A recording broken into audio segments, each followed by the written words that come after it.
Hello everyone, सो मैं हूं अंकिता सिंह और ये है सारा बायोइन्फॉर्मेटिक्स, जहाँ पे आज सरिता दी की जगह मैं आपका कर रही हूँ स्वागत। और यस, आज यहाँ पे वैसे तो मैं गेस्ट हूँ, but you can see me as a host as well.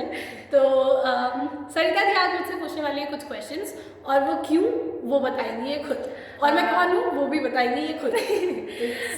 Ankita मेरी अंडर डिजर्टेशन वर्क कर रही है और अभी मैं प्रोजेक्ट डीबीटी फंडेड प्रोजेक्ट कर रही हूँ। तो अंकिता मेरे साथ 4 मंथ से प्रोजेक्ट कर रही है और उसका स्टार्टिंग रिसर्च फेज़ है। तो मैं उससे जानना चाहूँगी उसका मेरे साथ काम करने का एक्सपीरियंस कैसा रहा है और उसको कैसा लग रहा है बायोइन्फॉर्मेटिक्स, क्योंकि अंकिता का जो सब्जेक्ट है वो बायोइन्फॉर्मेटिक्स नहीं है, उसका सब्जेक्ट है माइक्रोबायोलॉजी। एमएससी डिजर्टेशन वर्क चल रहा है। तो अंकिता अपना एक्सपीरियंस बताओ, आपको कैसा लग रहा है बायोइन्फॉर्मेटिक्स करके, और रिसर्च में आप अभी न्यू हो तो क्या आपको प्रॉब्लम्स आ रही है, क्या आप फेस कर रहे हो, तो प्लीज़ सबको बताओ, शायद बहुत लोगों की हेल्प मिलेगी आपसे। तो सबसे पहले तो thank you so much the for having me over here. और अगर मैं बात करूँ इस रिसर्च की, तो ये जो एक्सपीरियंस था मेरी लाइफ का वन ऑफ द, मैं ऐसा कहूँगी बहुत एडवेंचरस एक्सपीरियंस था। बिकॉज ऐसा नहीं था कि सब कुछ एकदम स्मूथ चला है, बहुत सारी प्रॉब्लम्स भी थी, बहुत सारे ऐसे फेजेस आए कि लाइक इतने एरर कि एकदम मन तो था कि छोड़ दो बिल्कुल, वो वाली स्टेज भी थी। बट देन उसके बाद because she was always there to help, तो इस वजह से कहीं ना कहीं मुझे भी ऐसा लगा, क्योंकि bioinformatics is something which is all about errors.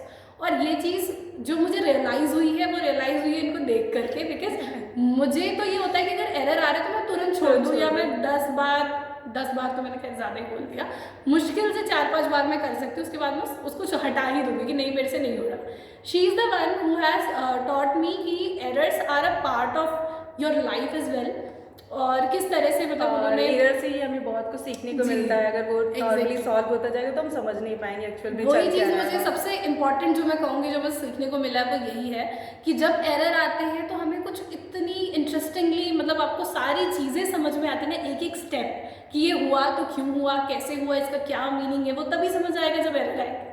Otherwise आप नहीं समझ सकते, अगर तुरंत वो स्टेप बाय स्टेप चल रहा है तो नहीं समझ सकते। तो मेरे लिए ना ये जो पूरा एक्सपीरियंस था वॉज दी बेस्ट, क्योंकि काफ़ी सारी चीज़ें मैंने नई सीखी और मेरे लिए बायोइन्फॉर्मेटिक्स बिल्कुल नया था।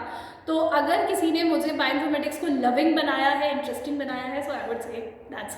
और अंकिता, जैसे बायोइन्फॉर्मेटिक्स में सारे एरर आते हैं, आप कैसे मतलब उसे सॉल्व करते हो, फिर आप कैसे अपनी लाइफ को, मतलब बहुत सारी प्रॉब्लम्स इसमें भी आप करते हो, कैसे अपनी लाइफ से कोरिलेट करते हो, कैसे प्रॉब्लम को आप हैंडल कर सकते हो, ये सब चीज़ें आपने सीखा होगा, तो उससे क्या कहना चाहेंगी? जी, तो यस, ये चीज़ मैं कहूँगी कि जैसे मैंने आपसे क्योंकि पहले भी लाइफ का कहा, माहौल भी बहुत ज़्यादा एक्टिव होता है, कैसे आप प्रॉब्लम को अच्छे से हैंडल कर सकते हो, ये सारी चीज़ें सीखने को मिलती है। बिल्कुल, क्योंकि आप जब वहाँ पे होते हैं, जब आप देखते हो कि इतने एरर आ रहे हैं और अगर आप छोड़ दोगे तो वो फिर कभी सॉल्व नहीं होगा, आपको कभी समझ नहीं आएगा। लेकिन अगर आप लगे रहोगे फॉर अ लॉन्गर टाइम, तो आपको 2-4 चीज़ें जो पहले पता थी उससे 10-20 चीज़ें ज़्यादा ही पता चलेंगी। और ये सेम चीज़ हमारी लाइफ में भी होती है, क्योंकि अगर आपके सामने कोई प्रॉब्लम आती है और आप उसे छोड़ दो, तो उससे क्या होगा? उससे सिर्फ यही तो हो रहा है ना कि आप कहीं ना कहीं खुद को डिटीरियोरेट कर और रहे हो, अपनी कमियों को जितना छुपा रहे हो। यस, तो आप जितना ज़्यादा उसमें आगे करोगे, थोड़ा लग के करोगे, उस प्रॉब्लम को सॉल्व करने की कोशिश करोगे, उतना ही कुछ नया सीखोगे। यस, और आपने अभी रिसर्च वर्क आपका क्या चल रहा है, और आपने क्या कोई पेपर किया है? यस, सो मेरा जो रिसर्च वर्क है, और स्टार्टिंग से आई वुड से कि मैं 16S RRNA सीक्वेंसिंग को सीख रही थी, और उसमें मुझे बहुत सारी दिक्कतें आ रही थी। तो वहाँ पे शी इज़ माई गाइड, जिन्होंने मुझे गाइड करा है, मैं यही कहूँगी। और हर एक स्टेप पे कि ये ऐसे हो रहा है, इसमें ये दिक्कत हो सकती है, वो दिक्कत हो सकती है, तो वो सब चीज़ें सिखाई हैं। और मेरा जो मेन फोकस है वो इसी फील्ड में फ़िलहाल तो चल रहा है, जिससे रिलेटेड हमने ऑलरेडी एक पेपर कंप्लीट कर लिया है, that is about to get publish. And और भी we have so many ideas in our brains, एक पे हम काम कर रहे हैं, और अभी और भी ऐसे बहुत सारे पेपर आई थिंक आने वाले हैं हमारे। बाकी यस, काम तो चल रहा है, करेंगे। और अंकिता, बहुत अच्छा लगा आपसे बात करके, और शायद लोगों की हेल्प भी हुई होगी जो भी स्टार्टिंग न्यू फेज में आते हैं। तो क्या कहना चाहेंगे जो तुरंत, क्योंकि आप भी जब स्टार्टिंग में आए तो आप भी कहते बायोइन्फॉर्मेटिक्स मुझे नहीं करना, छोड़ दो, बिल्कुल मुझे अच्छा नहीं लगता, मुझे करना ही नहीं है। तो अब जो न्यू फील्ड में आते हैं बच्चे स्टार्टिंग में बायोइन्फॉर्मेटिक्स, उनके लिए क्या कहना चाहेंगे आप, क्योंकि आप भी न्यू हैं इसमें? जी, मैं एक्चुअली माइक्रोबायोलॉजी की फील्ड से हूँ, तो मैं बायोइन्फॉर्मेटिक्स से नहीं हूँ। डिसर्टेशन के टाइम पे आई डिसाइडेड कि मुझे ज़्यादा इंटरेस्ट बायोइन्फॉर्मेटिक्स में है, क्योंकि since my childhood as well I was more interested in computers and वो सारी चीज़ें। तो दैट्स वाई आई थॉट कि अगर मैं इस फील्ड में जाऊँ तो मैं शायद बेटर कर सकती हूँ as compare to wet lab. That is the reason why I came over here. लेकिन जब मैंने जेन्यूनली वो करना शुरू किया तो मुझे समझ आया कि it is not about computer, वो तो है ही नहीं, ये तो बिल्कुल ही डिफरेंट चीज़ है।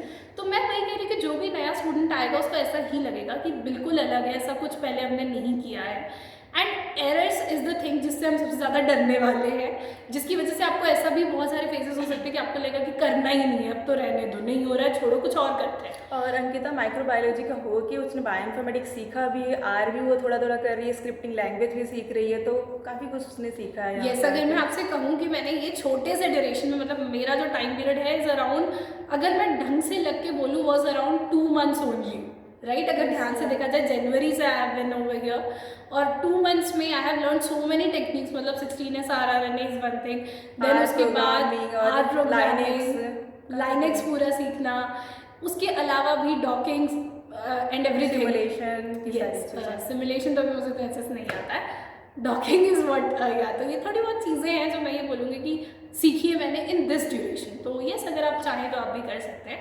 आपको ज़रूरत है एक अच्छे गाइड की और एक अच्छे मेंटर की, जो आपको जब एरर्स आती है तो समझाए कि एरर से डरना नहीं है, उनको एक्चुअली आपको फाइट करना है, उनके बारे में और ज़्यादा समझो। तो जितना समझोगे अपने आप सॉल्व हो जाएंगे। This is what she has done for me.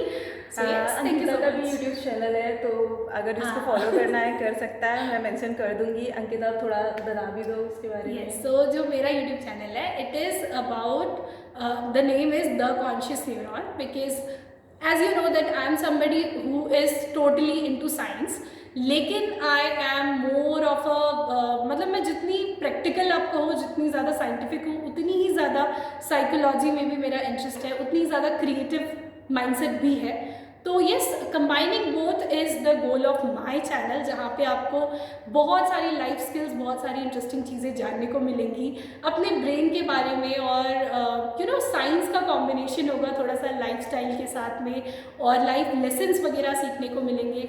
जो जो प्रॉब्लम्स आती हैं उनको हम कैसे डील कर सकते हैं, that all will be learning over here. So that's all about my channel. Thank you so much Ankita हमारे यूट्यूब चैनल में आने के लिए। अगर आप लोग को हमारा वीडियो अच्छा लगा हो तो ज़रूर बताइएगा, हम बायोइन्फॉर्मेटिक्स से रिलेटेड भी वीडियो बनाएंगे, और जो भी आपका क्वेश्चन होगा कमेंट बॉक्स में करिएगा, हम दोनों साथ में ज़रूर वीडियो बनाएंगे। और अंकिता का भी आप फॉलो कर सकते हैं यूट्यूब चैनल, मैं मेंशन कर दूँगी। Thank you so much. Thank you.